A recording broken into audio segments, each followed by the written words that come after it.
दोस्तों, आप सबका वीके एजुकेशन राज यूट्यूब चैनल पर स्वागत है।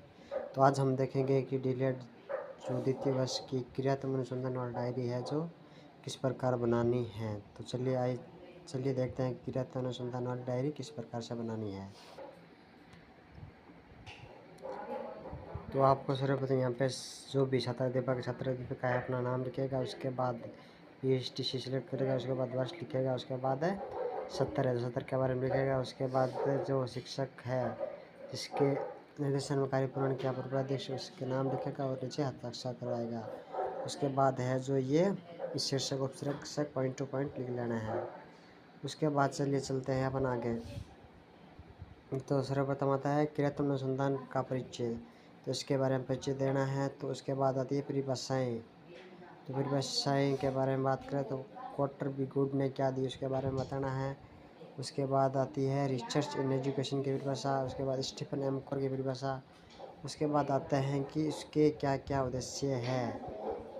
उद्देश्य के बाद चलिए आगे चलते हैं तो आती है कि इसकी क्या क्या विशेषताएं हैं।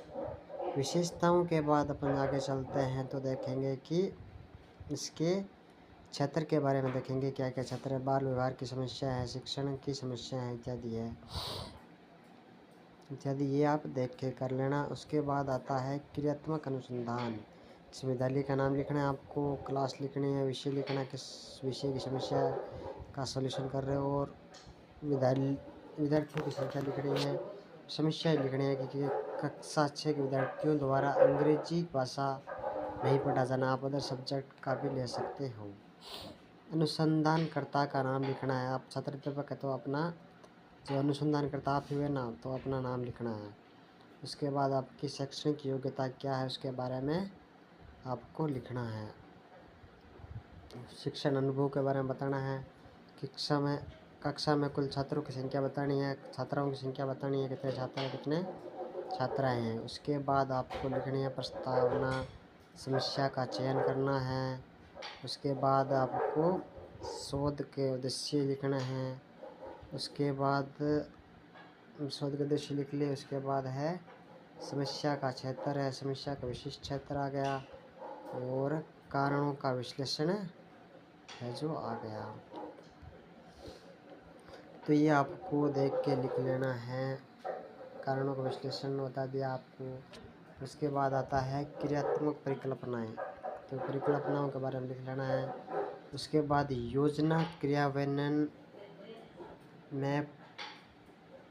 क्रियान्वयन से पूर्व स्थिति के बारे में बताना है आपको। नाम लेना है बच्चों के, ये सारे कौन सी क्लास के हैं, कितने शब्द दिए गए, पढ़े गए शब्द कितने हैं, उनका परसेंटेज बताना है, कितने पढ़े गए हैं कितने नहीं पढ़े गए हैं।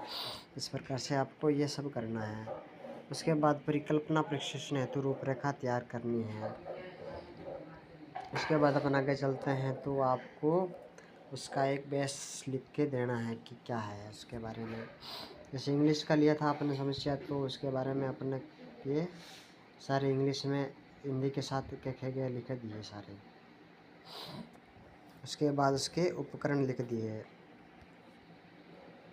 आपको ऐसे कैसे देख के उतारना। उसके बाद है न्यायदर्श, प्रश्नावली निर्मित प्रश्न, निर्देश और प्रश्नावली।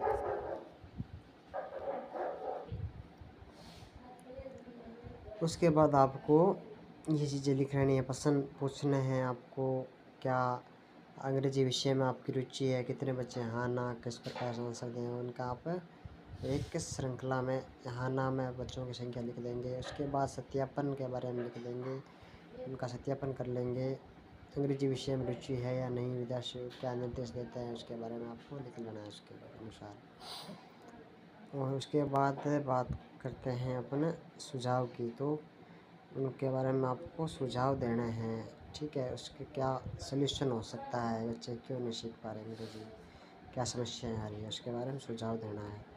उसके बाद सुझाव के बाद